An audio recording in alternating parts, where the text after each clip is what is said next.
Hey everyone, come on in. Find yourself a seat. About that time again. Video time. So come on in. Grab a seat. Another installment of magazine. There's a lot of those Paul McCartney 80 birthday celebrations that was out. So I picked this one up. Actually, I picked this up at July 2nd when I was at Walmart. So, yeah. And this is what it looks like. But let's look inside, because as always, inside is where all the magic lies. Okay, let's see. Great to have you with us, and hope you're all doing superific out there. Okay. Let's take a gander inside and see what this is all about.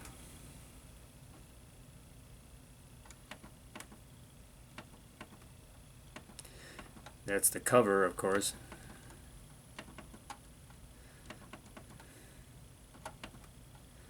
And let's see.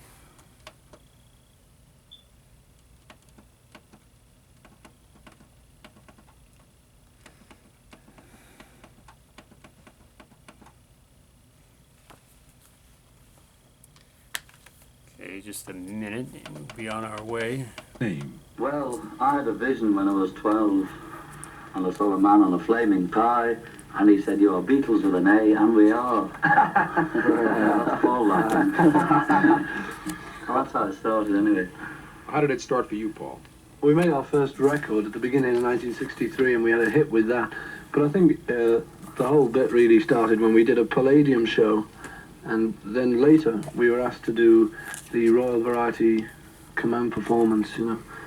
And we met the Queen Mother, and she started clapping. And Princess Margaret, too. Yeah, and Princess Margaret. You know how many records you've sold up to the present time? Well, the last count was 6 million, I think. That's just Ringo's record. No, the others don't sell.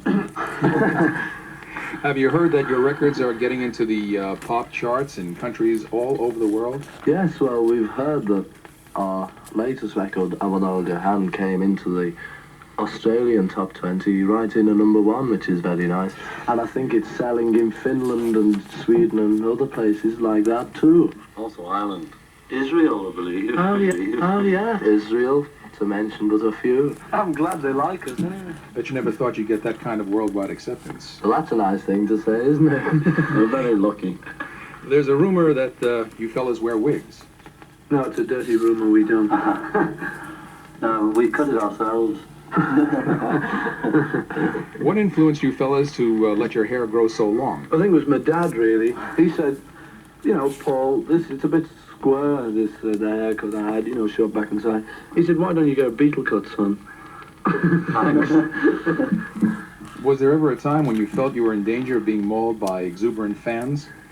Well, they get exuberant, you know, but we enjoy it.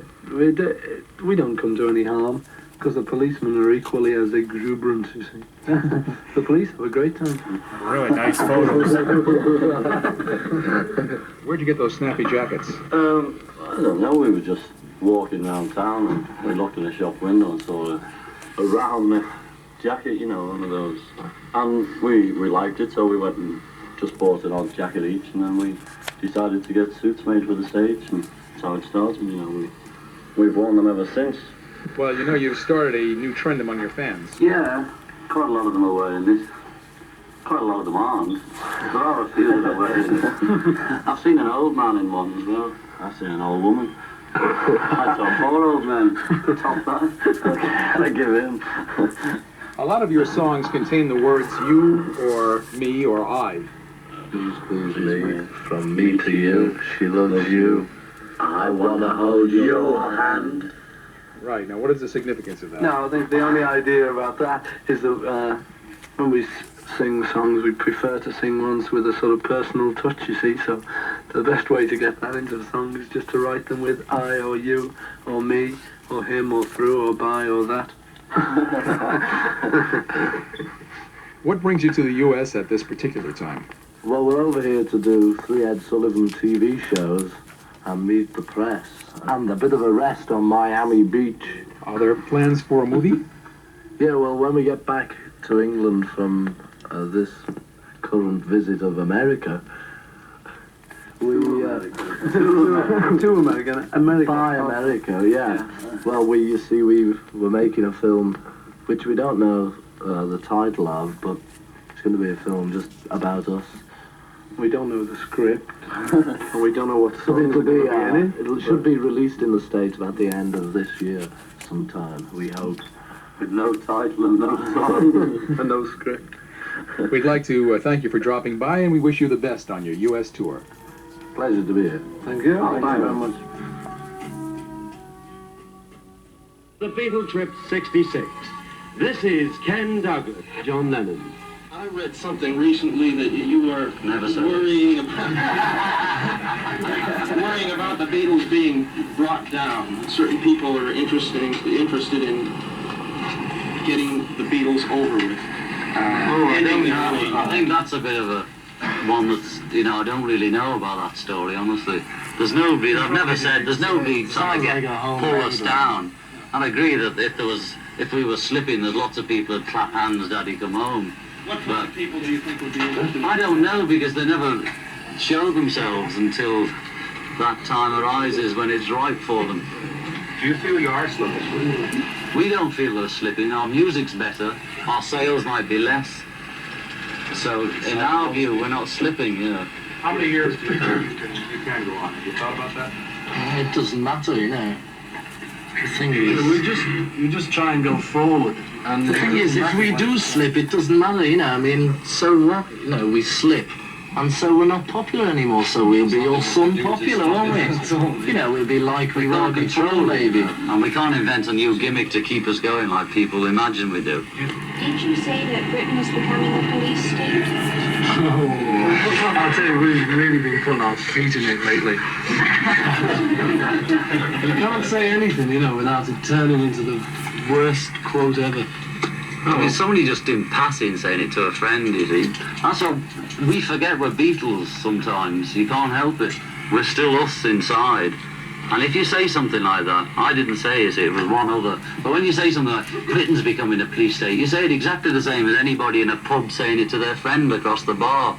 About some sweeping statement, which they can't back up anyway. And it's obvious it's not to be taken literally, because if it was, then you wouldn't be allowed to say that, would you? Well, here you're going to go into a movie very soon, I think after your tour. Yeah. What is this, John? Can you give me the story on that?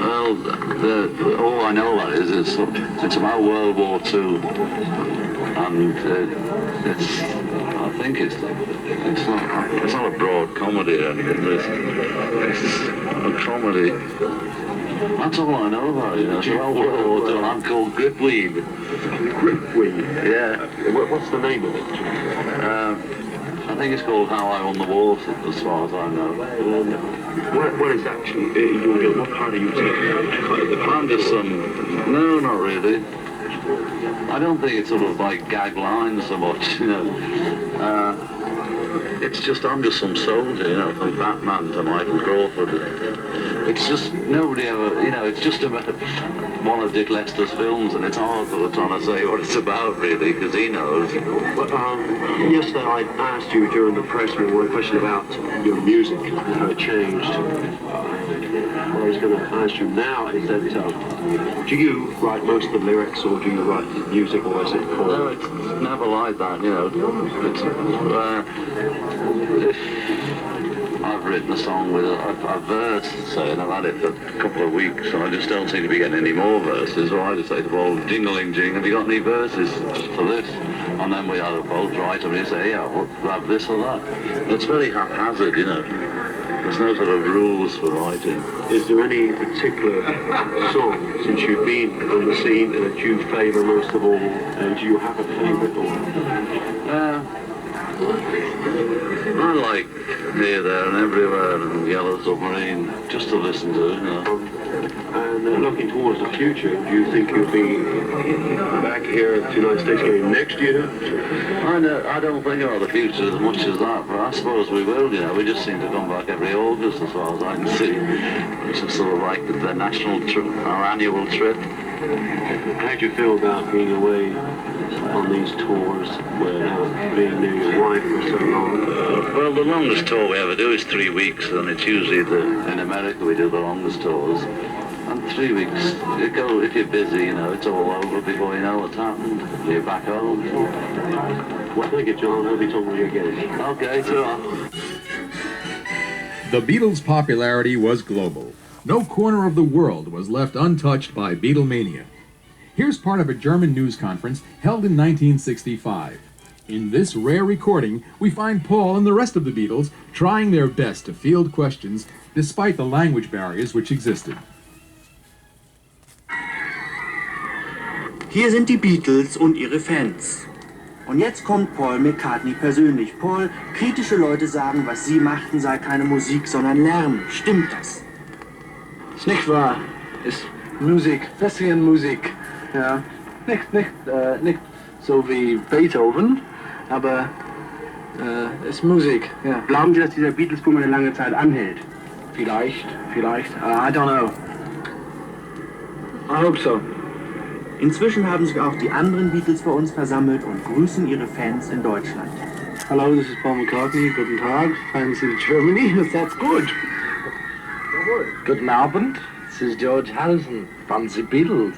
Hello, this is Ringo Starr. What food do you prefer in Germany? Sehr gut, food. Wunderbar. Yes. Or, you never know, Rundstück warm, Schaschlik und Cornflakes mit Milch. Sehr gut. Frühstück und ein Tasse Tee, bitte. Glastee. Ein Glastee, ja, entschuldigen Sie bitte. Für die Blumen.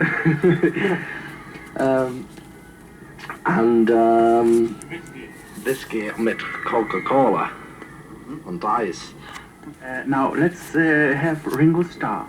Plenty of drink. Fräuleins. Vielleicht können wir Paul McCartney fragen über die Fräuleins in Deutschland. Die sind sehr gut, ja. Wunderbar. Very nice looking, very modern. You know, most of the girls are modern. Gute Kleidung. Viel Geld mit der Kleidung. They used to spend a lot of money on the clothes. Auf Kleidung, something like that. Stimmt es, dass sie ihre Karriere in Deutschland begann? Oh yeah, there you go. A lot of great photos in here in the life. Paul McCartney yesterday and today. A Beatle at 80. So if you haven't picked it up, or maybe you have picked it up. Great pickup for your collection. I'm glad I was able to pick it up because I did get the Time magazine one, but it's great to pick this one up as well. Okay, you know. That was pretty. A lot of nice photos. I liked all the glossy photos they have in there. Very great. Hope you all enjoyed watching that, you know. And more to come. Thank you all for watching.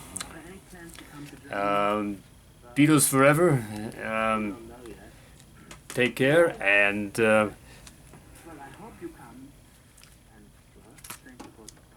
let's see if there's a picture I can show here before I go. Oh, here we go. Right there. And may your day be filled with lots of love and some peace too.